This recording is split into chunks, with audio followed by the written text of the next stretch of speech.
Llevaba poco más de un año trabajando en aquel bergantín. No era lujoso, ni tampoco limpio, pero era mío, en el sentido más crudo de la supervivencia. Tenía comida caliente, una hamaca que no olía a sangre, y nadie me miraba como si fuera carne nueva en una isla de locos. Eso, para alguien como yo, era suficiente. Pero llegar hasta allí no fue sencillo. Pasé por oficios rotos, promesas truncadas y muchas noches sin techo. Después de un altercado en el puerto de Lisboa, donde robé una bolsa de tabaco a un marinero borracho, estuve a punto de ser colgado. El verdugo ya había sido avisado. Pero el capitán del Marrow me encontró esa misma tarde, esposado, esperando sentencia en una celda húmeda. Me observó sin decir palabra y luego habló con uno de los guardias. Esa misma noche estaba libre, con la condición de embarcarme al amanecer. Fue así como terminé en el Marrow, sin haberlo planeado. No sabía navegar, no sabía los nombres del viento ni los nudos del mástil. Pero aprendí rápido. El hambre hace al maestro, dicen. Al principio, los otros me ignoraban. Era el nuevo, el perdonado. Pero con los días fui ganándome su respeto. Compartía mi escasa ración cuando alguien estaba enfermo, ayudaba con las velas incluso en las tormentas y escuchaba más de lo que hablaba. Uno de los primeros en hablarme fue Thomas, un galés de barba espesa y voz ronca. Siempre tenía historias de mujeres imposibles y criaturas de mar. Se burlaba de todos, incluso del capitán, pero cuando el viento cambiaba y el cielo se ponía del color del plomo, callaba como un niño.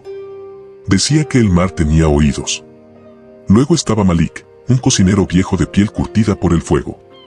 Nadie cocinaba como él y nadie rezaba con tanto miedo. Usaba un crucifijo roto y colgado con un hilo de pescar. Decía que su fe estaba remendada igual que su alma. Con él compartí más de una madrugada pelando papas o escuchando salmos en voz baja mientras afuera la lluvia golpeaba como si quisiera arrancarnos de la cubierta. La tripulación era una mezcla rara, griegos, franceses, negros del Caribe, desertores de guerra, asesinos, creyentes. Algunos decían haber visto cosas.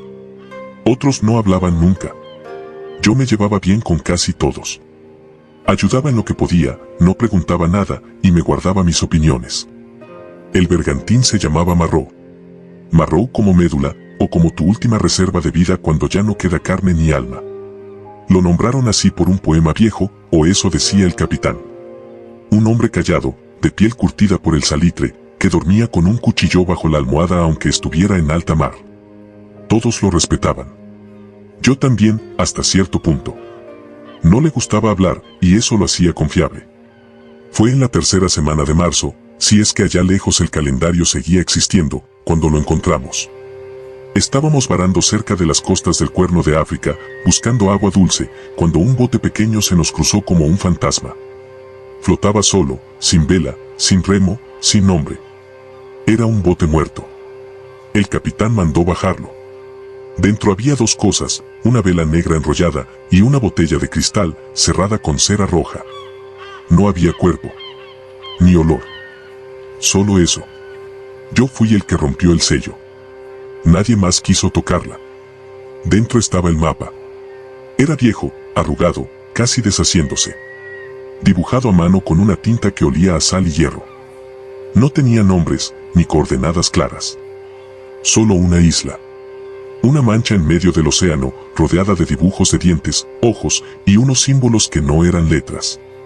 Más bien parecían garras. El capitán lo miró durante mucho rato y luego se fue a su camarote. No dijo nada. Pero al día siguiente ya estábamos virando el rumbo. Yo no lo entendía. ¿Por qué seguir un mapa que bien podía ser una trampa? Algunos empezaron a murmurar que era un tesoro, que el mapa era el verdadero legado de sangre del mar. Lo decían como si fuera un secreto de familia. Otros no querían hablar del tema. El cocinero se puso a rezar. Durante días navegamos sin razón visible. El sol comenzó a ponerse más lento, como si le costara caer.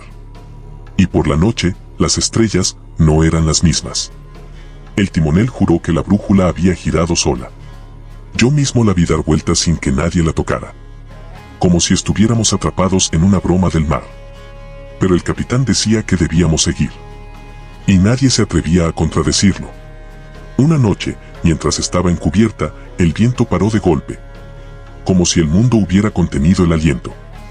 Y el mar comenzó a susurrar. Sí, a susurrar. No era viento, no era agua. Era una voz. Lejana. Húmeda. Y me llamaba por mi nombre.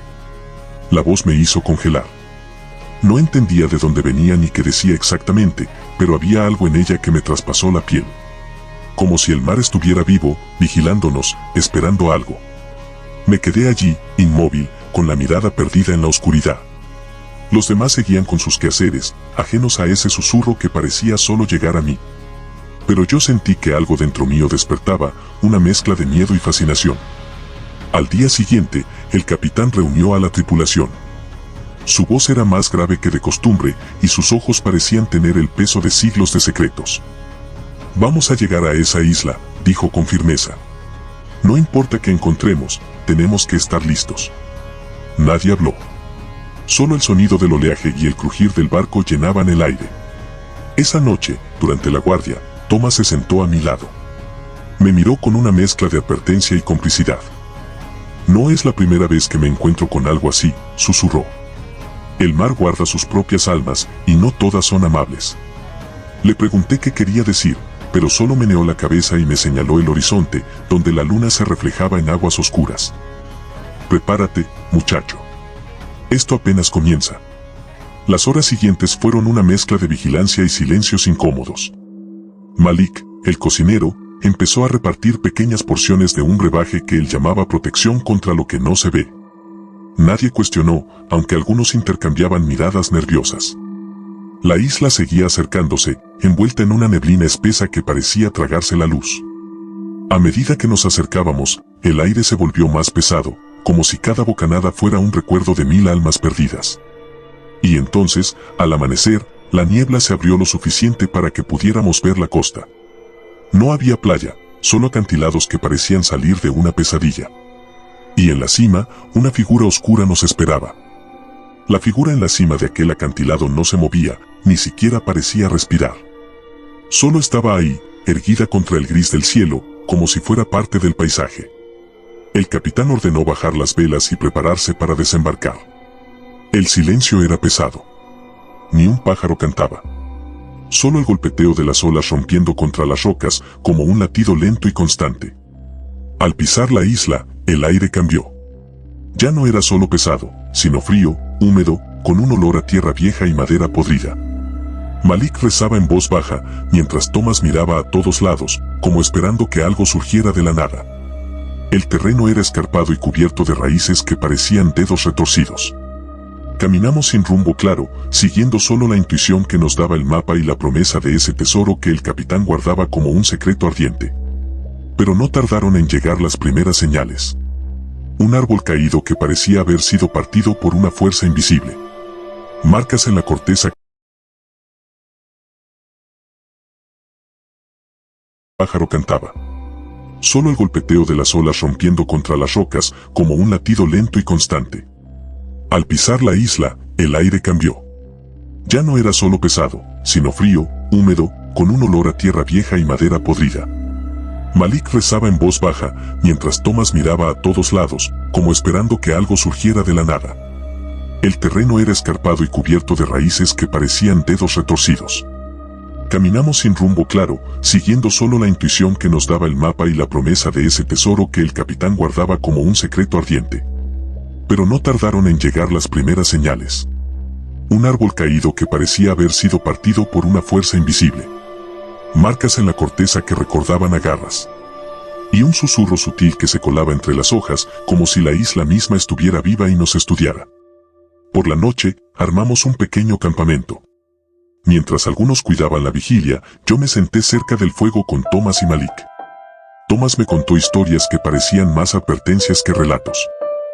«Esta isla no quiere ser encontrada», dijo con voz baja. «Los que han intentado llevarse su tesoro nunca regresan igual.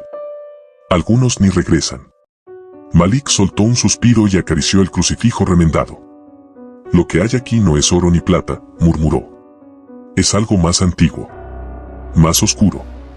Yo sentí un nudo en el estómago, pero la curiosidad pudo más.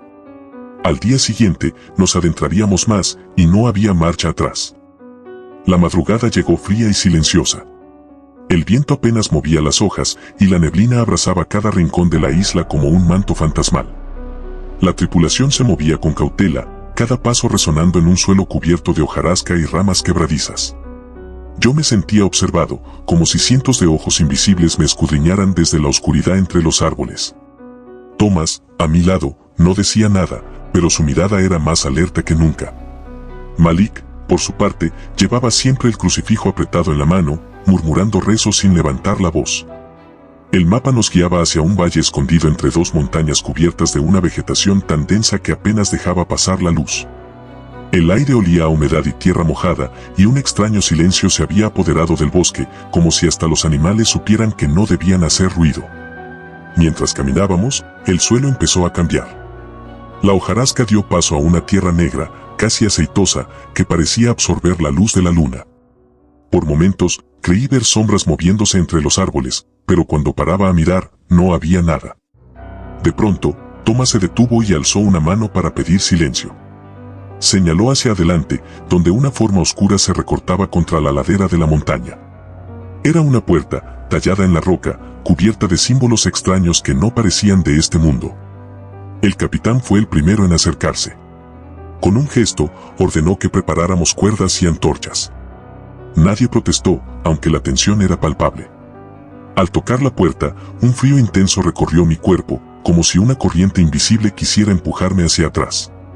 Malik lanzó una oración entre dientes, y la puerta se abrió con un crujido que resonó en todo el valle. Dentro, la oscuridad era absoluta, pero nuestros ojos poco a poco se acostumbraron. El aire olía a humedad y algo más, algo viejo y olvidado. Caminamos por un pasadizo estrecho, cuyos muros estaban cubiertos con las mismas garras y ojos del mapa. Cada paso que daba, sentía que algo nos seguía, invisible, esperando el momento exacto para aparecer. Avanzamos lentamente por aquel pasadizo estrecho, con el sonido de nuestros pasos reverberando en las paredes de piedra húmeda. La luz de las antorchas proyectaba sombras temblorosas que parecían bailar al ritmo de una presencia invisible. El aire era frío, pero no era un frío común, era un frío que se metía en los huesos y dejaba un vacío en el pecho.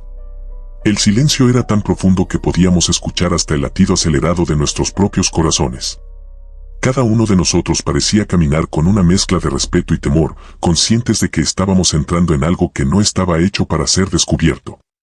De pronto, el pasadizo se abrió en una cámara amplia, donde el suelo estaba cubierto por un extraño mosaico formado por pequeños huesos y piedras negras. En el centro, un altar tallado en piedra emergía del suelo, cubierto de símbolos que parecían moverse bajo la luz de las llamas. El capitán se acercó al altar con paso firme y colocó sobre él el mapa, despegándolo cuidadosamente. La tinta de los símbolos pareció brillar tenuemente, como si despertara después de siglos de letargo. Entonces, un murmullo empezó a crecer en la habitación, como un coro lejano de voces antiguas que susurraban en una lengua olvidada. Malik se arrodilló junto al altar, repitiendo sus rezos con más fervor, mientras Thomas me agarraba del brazo, sus ojos llenos de miedo. «Esto no es un tesoro cualquiera», susurró con voz ronca. «Es un sello. Una prisión para algo que no debería estar aquí». En ese instante, el suelo tembló ligeramente y las paredes parecieron cerrarse alrededor nuestro, como si la isla misma estuviera viva y se estuviera despertando de un sueño profundo. El capitán nos miró con una mezcla de decisión y preocupación. «Tenemos que elegir», dijo. «Seguir adelante y enfrentar lo que sea que haya sido encerrado aquí, o volver atrás y vivir con el peso de este secreto». Una parte de mí quería huir, desaparecer entre las sombras del bosque y nunca mirar atrás. Pero otra, más oscura, me empujaba a seguir. Quería saber qué había detrás de aquella puerta, qué misterio antiguo estaba aguardando. El silencio se volvió pesado, como una capa que nos aplastaba el pecho. La mirada del capitán era fija, pero yo veía una sombra de duda en sus ojos, algo que no había mostrado antes. Thomas apretó mi brazo con fuerza y susurró: «Esto no es solo una aventura, amigo. Aquí hay algo que ni el mar se atreve a enfrentar». Malik, todavía arrodillado, terminó su oración y levantó la vista, con los ojos vidriosos. «Lo que sea que esté atrapado aquí, no quiere ser liberado». El capitán se acercó al altar y deslizó una mano sobre los símbolos que parecían pulsar con una energía propia. De repente, una grieta pequeña apareció en el suelo frente al altar, de donde comenzó a salir un humo denso y oscuro, que olía a podredumbre y mar profundo. El aire se volvió irrespirable, y uno a uno, la tripulación empezó a toser y a retroceder, menos yo y el capitán, que quedamos paralizados. En ese instante, una voz gutural emergió del humo, un susurro que poco a poco se convirtió en un grito desgarrador. «¡Libérenme!», clamaba. «¡Devuélvanme mi reino!». Un frío mortal recorrió la cámara, y la luz de las antorchas comenzó a apagarse, una por una, hasta que quedamos en completa oscuridad, con solo el sonido de nuestra respiración agitada y ese eco infernal que llenaba la caverna. Sentí que algo invisible me tocaba el hombro, frío y pesado, como el peso de 1000 años. Un terror profundo me envolvió, pero algo dentro de mí me dijo que no podía dejar que ese ser escapara. El capitán sacó su cuchillo y con voz firme dijo: «Aquí no acaba esto. Sea lo que sea, mantendremos la prisión». Pero en ese momento, la isla entera tembló, y la puerta por donde habíamos entrado comenzó a cerrarse lentamente, haciendo un chirrido que parecía un lamento antiguo. Cada centímetro que avanzaba aumentaba la presión en el aire, como si el mismo tiempo quisiera aplastarnos. El capitán lanzó una mirada rápida y firme. «Todos conmigo», ordenó. Nos juntamos en círculo, la tripulación temblando pero determinada. Las antorchas se apagaron por completo, dejándonos a oscuras, salvo por una débil luz que emanaba del altar, como un faro triste en medio de la nada. Malik, con voz temblorosa, comenzó a cantar un salmo en latín, intentando ahuyentar lo que fuera esa presencia. Yo sentí la mano fría de aquella sombra rozando mi cuello, un escalofrío que me heló el alma, pero traté de mantenerme firme. Thomas apretó su puño, preparado para cualquier cosa. De repente, la grieta en el suelo se abrió más, y del humo surgió una figura nebulosa, enorme, con ojos rojos que brillaban con furia y un rugido que retumbó en las paredes. «He esperado siglos para salir», vociferó con voz de trueno. «La maldición termina hoy». La criatura comenzó a avanzar, y todos retrocedimos, pero el capitán se puso delante, levantando su cuchillo y gritando: «Aquí termina tu reinado, sombra del mar». La batalla en esa oscuridad fue un torbellino de miedo y coraje. Cada golpe del capitán parecía alejar un poco esa negrura, cada oración de Malik era un escudo invisible que nos protegía, y Thomas lanzaba gritos de desafío que llenaban la caverna. Yo sentí como si la misma isla luchara con nosotros, retorciéndose y temblando bajo nuestros pies. Entonces, con un último grito que sacudió hasta el aire, la figura se desvaneció, absorbida de nuevo en el humo que empezó a cerrarse en la grieta. Cuando salimos de aquella caverna, la tripulación estaba irreconocible. Malik, el viejo cocinero, había cambiado. Sus manos temblaban, y aunque seguía murmurando sus rezos, su mirada tenía un brillo extraño, como si hubiera visto el final de todo. Nunca volvió a cocinar con la misma pasión, su crucifijo colgaba torcido, y a veces lo encontrábamos hablando solo, como si tratara de conversar con lo que dejamos atrapado. Thomas, que antes era el más bromista y rudo, se había vuelto silencioso y taciturno. No soltaba palabra, y en las noches, a veces lo veíamos mirando el mar, con los ojos perdidos en la oscuridad, como si esperara que algo surgiera de las aguas para reclamarlo. El capitán, siempre fuerte y reservado, parecía más cansado. La sombra en sus ojos era más profunda, y a ratos, cuando nadie miraba, apretaba el cuchillo con tanta fuerza que sus nudillos palidecían. Sabíamos que ese encuentro le había marcado, pero nunca dijo una palabra sobre ello. Y yo también cambié. Mi cuerpo se volvió más pesado, como si la isla me hubiera dejado una carga invisible. Por las noches, escuchaba susurros en la brisa y sentía que algo tiraba de mí hacia el mar, una llamada que no lograba ignorar. Aquel viaje nos dejó con un secreto que nadie quería nombrar.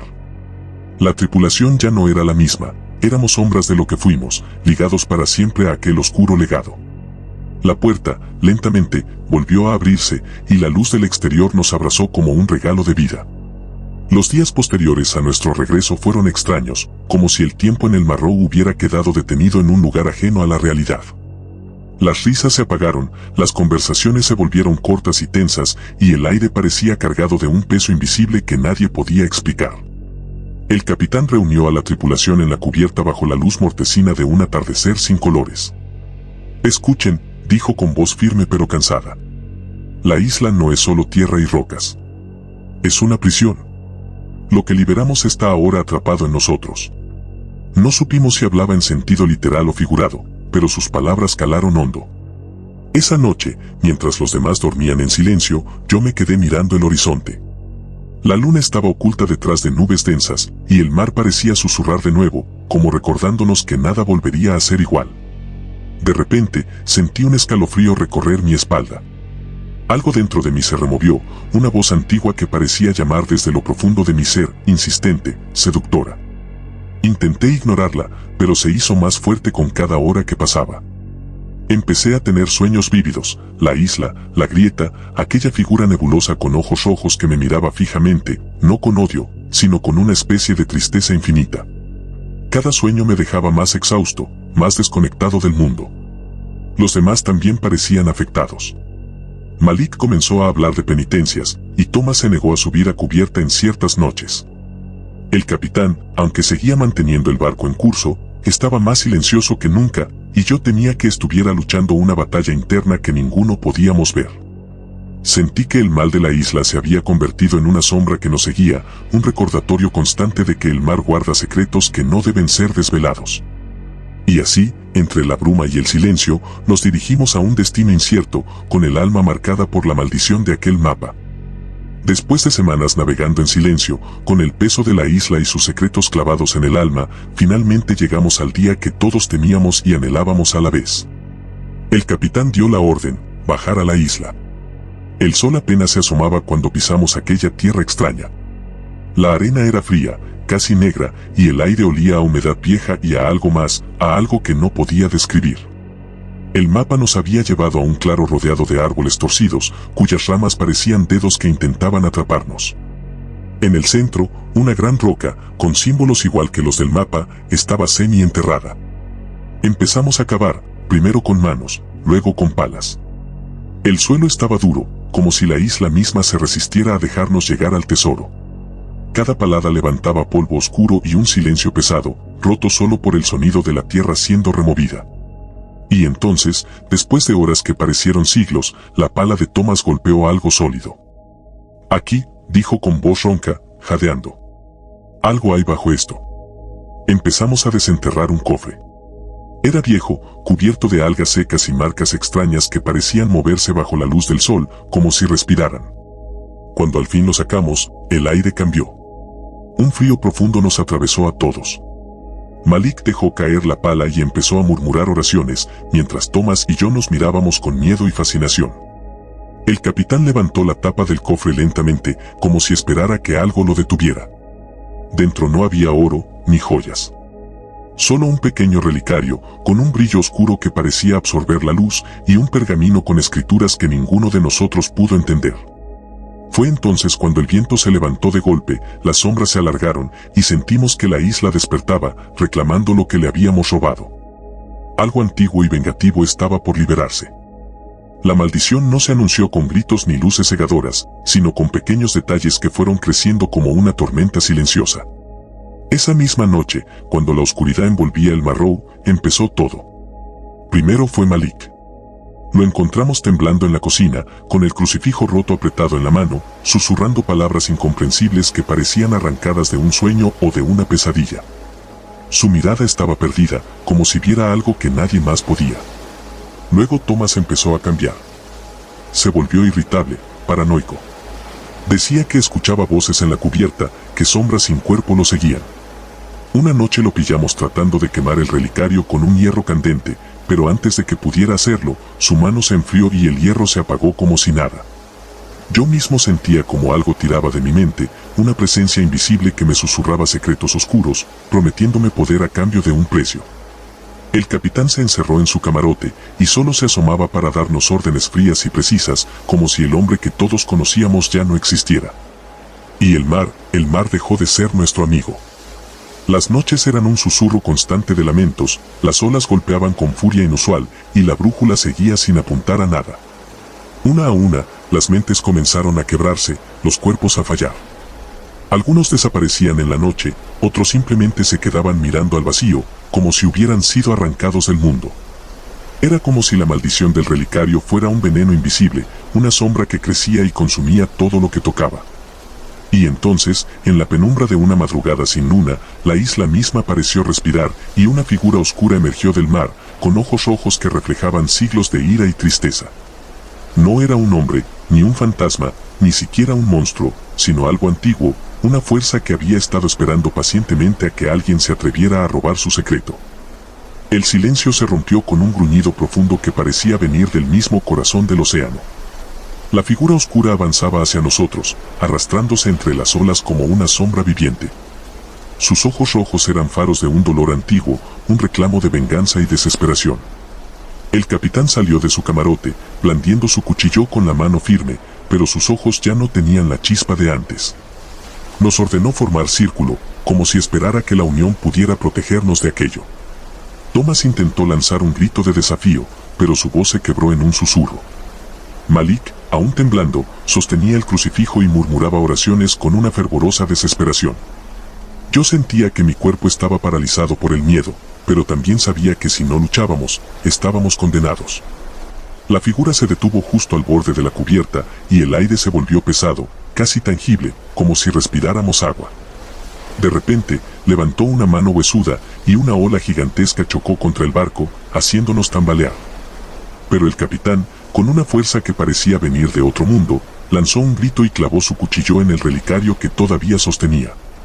Un grito desgarrador salió de la figura, que empezó a desvanecerse en un humo oscuro que se disipaba con el viento. La calma regresó, pero sabíamos que no había terminado. La maldición estaba marcada en nosotros, en el barco, en la isla. Y solo quienes sobrevivieran a esa noche podrían contar lo que pasó. Cuando la calma volvió al Marrow, la tripulación quedó reducida a unos pocos. El miedo y el silencio pesaban más que las olas. Pero el capitán, ahora con la mirada más dura que nunca, nos reunió para hablar. Sabía que la isla y ese relicario no eran solo una maldición, sino una historia enterrada que merecía ser contada, o al menos entendida. El pergamino que estaba dentro del cofre, con sus símbolos extraños, se volvió nuestra única pista. Con la ayuda de un viejo marinero griego que aún conservaba algunos conocimientos arcanos, comenzamos a descifrarlo. Lo que descubrimos fue inquietante. La isla era un antiguo santuario dedicado a una deidad marina olvidada, una fuerza oscura que protegía sus secretos con furia implacable. El relicario contenía un fragmento de esa deidad, atrapado y sellado hace siglos por un grupo de marineros que habían traicionado su poder. El mapa no era solo un tesoro, sino una advertencia disfrazada, una trampa para los incautos que buscaran riquezas sin saber el precio.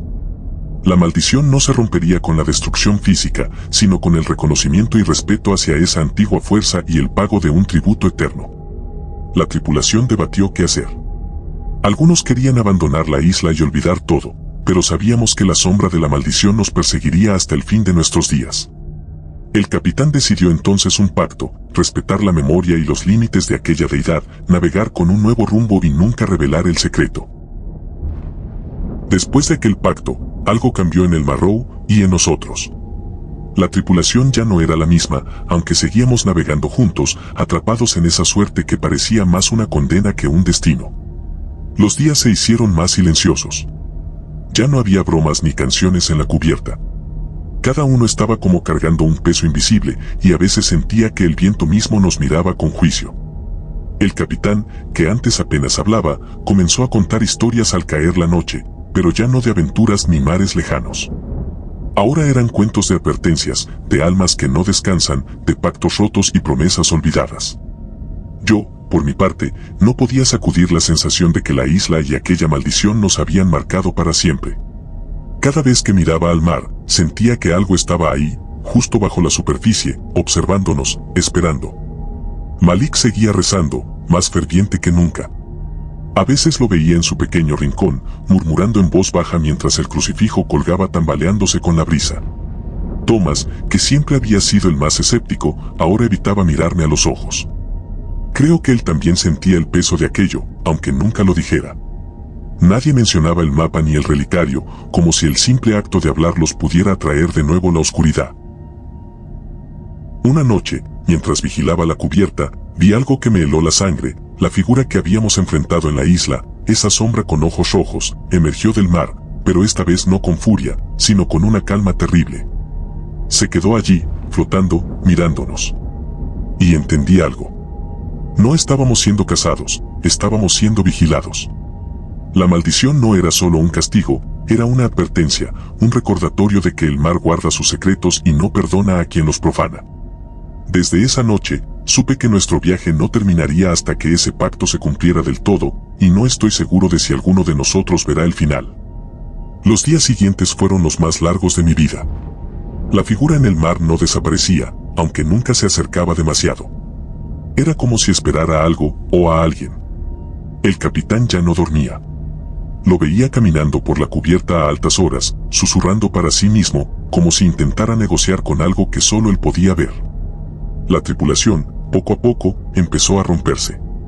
Algunos se enfermaron sin razón aparente, otros desaparecieron en la noche, y los que quedábamos comenzamos a sentir el mar no como un amigo, sino como un enemigo invisible. Yo trataba de mantener la calma, pero había noches en que el miedo me hacía temblar dentro de la hamaca. Escuchaba susurros, pasos que no eran de nadie, y sentía que algo rozaba mi piel cuando estaba solo. Una madrugada, Malik se me acercó, con los ojos llenos de miedo y la voz quebrada. «No vamos a salir de esta», me dijo. «La maldición no es solo una historia para asustar a los niños. Es real. Y no se irá hasta que alguien pague el precio completo». No supe qué decir. Solo asentí, sintiendo que mi corazón latía demasiado fuerte. Esa misma noche, el capitán reunió a los que quedábamos y nos contó la verdad que había guardado desde que encontró el mapa.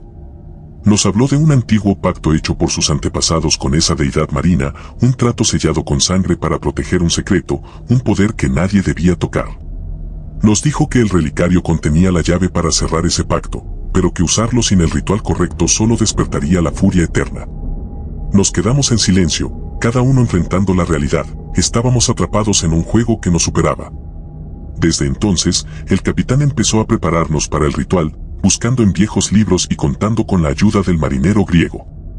Yo me convertí en su sombra, aprendiendo cada palabra, cada símbolo, con la esperanza de que ese conocimiento fuera nuestra salvación. Pero la noche antes del ritual, algo rompió la calma.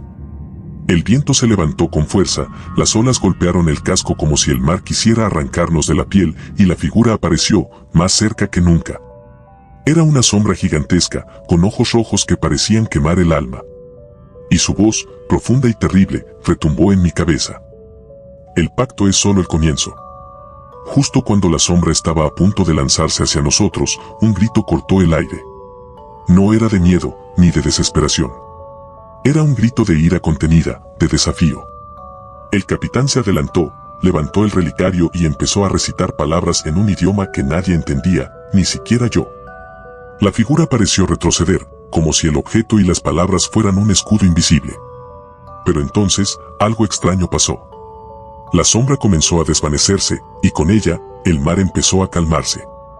Todos soltamos un suspiro de alivio, pero en mi pecho había una inquietud que no me dejaba en paz.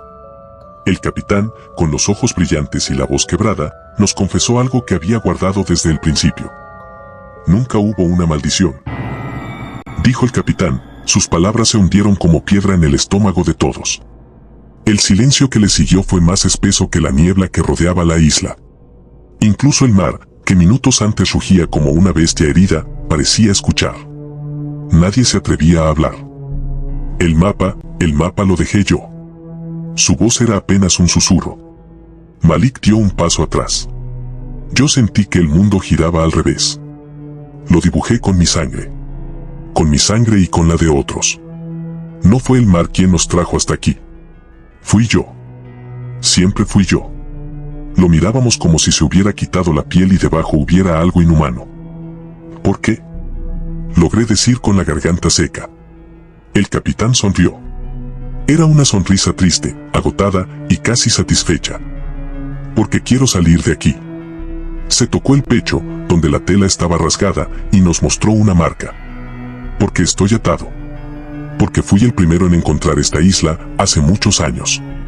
Todos dimos un paso atrás. No lo entendíamos. No del todo. Pero entonces, él lo dijo. Hace más de 80 años. Malik soltó un quejido. Uno de los marineros vomitó. Yo no podía moverme. Nadie envejece si come de esta tierra, dijo, con la voz hueca. Pero la isla cobra su precio. Debes traer carne nueva. Sangre nueva. Almas que no sepan a qué vienen. Ahí lo entendimos. No era una maldición del mar. Era una deuda. Una promesa de sangre. Un ciclo. Cada vez que alguien escapa, susurró el capitán, la isla despierta y me arranca un trozo más. Una mano, un recuerdo, una sombra de mí. Por eso volví. Por eso los traje. Porque ya no tengo más que dar. Y esta vez será la última. Intentamos correr, gritar, maldecirlo. Pero la niebla regresó. Y con ella, ellas. Las sombras. Pero ya no eran formas sin rostro. Eran los que habíamos perdido. Thomas. El niño grumete que cayó por la borda. El cocinero de la primera semana. Todos deformes, hundidos, con ojos vacíos que lloraban sal y hambre. La isla quiere conservar lo que toca, murmuró el capitán, mientras dejaba que una de las sombras lo envolviera. Y ustedes ya no son del mundo. Corrí. No sé cómo. Solo recuerdo mi cuerpo moviéndose, tropezando con raíces, con rocas que parecían huesos. Malik gritaba detrás de mí, pero su voz se apagó pronto. Y yo soy el único que logró salir.